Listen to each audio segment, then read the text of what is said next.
सेवक की करत पुकार मात तुम अब जी देरी लाओ।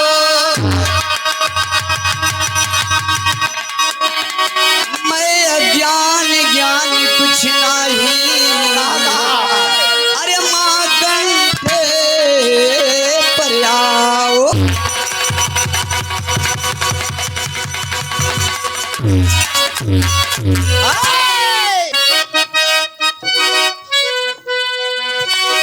माई दुर्गे अमर चंड के तू दया सागर में है नमामि नमामि।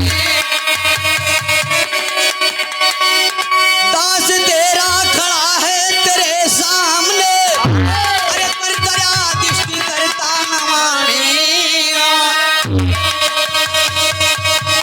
सिंह जीले सवारी खड़ी सार दे अरे सात बहिनों से करता नमामि नमामि। कम ये कलती नाथी कलम रोक के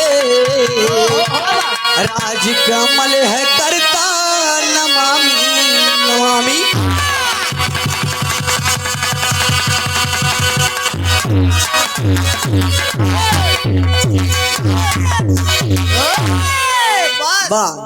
जिया से आप हमारे बड़े भैया रंजन यादव DHS बिरहा ग्रुप YouTube चैनल के माध्यम से जो भैया जी के हाथ सामने लगा है उनके तरफ से 101 रुपया का पुरस्कार और साथ ही साथ एक सुंदर उपहार भैया के चरण छू के पहलगी बा आशीर्वाद की कामना बा।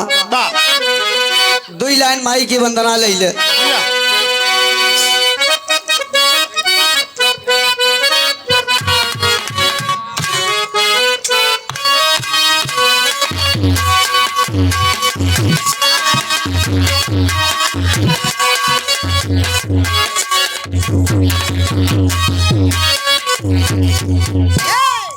अरे पूजा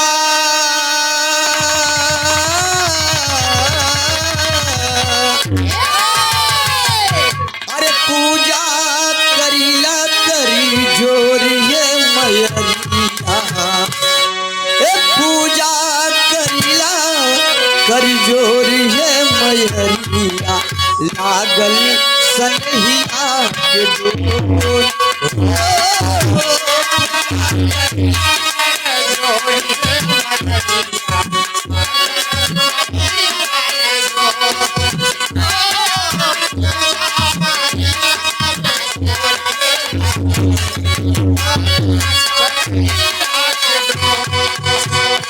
आप परम आदरणीय परम श्रद्धे हमारे बड़े भैया रंजन यादव के साले साहब की तरफ से 51 रुपया का पुरस्कार और साथ ही साथ हमारे बड़े भैया सुपरस्टार ढोलक वादक हमारे क्षेत्र में क्यों नहीं बा आदरणीय बड़े भैया की तरफ से 51 रुपया का पुरस्कार चरण छू के पहलगी आशीर्वाद की कामना बा। आप बड़े भैया चंद्रभान यादव झूसी म्यूजिक सेंटर की तरफ से 51 रुपया का पुरस्कार चरण छू के पहलगी बा आशीर्वाद दा कि हम बच्चे अपने कला में कामयाब रहे।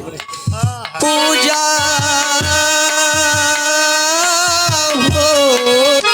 ऊंचे पहाड़वा पे लिहलू वसनवा हो लिहलू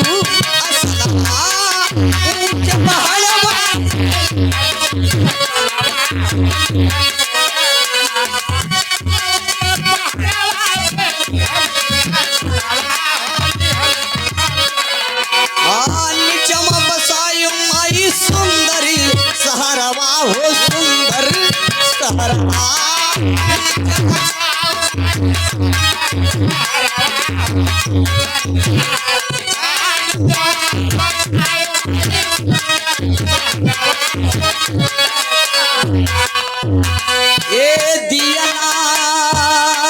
माई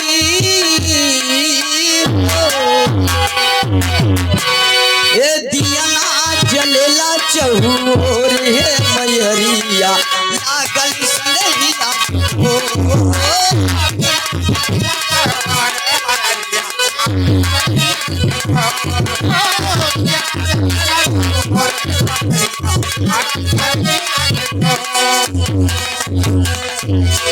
अब परमादरणी हारमोनियम के सुंदर कलाकार पुजारी यादव जी की तरफ से 101 रुपया का पुरस्कार के जिस स्थान पर आए हैं उनके भाव में कुछ होना चाहिए।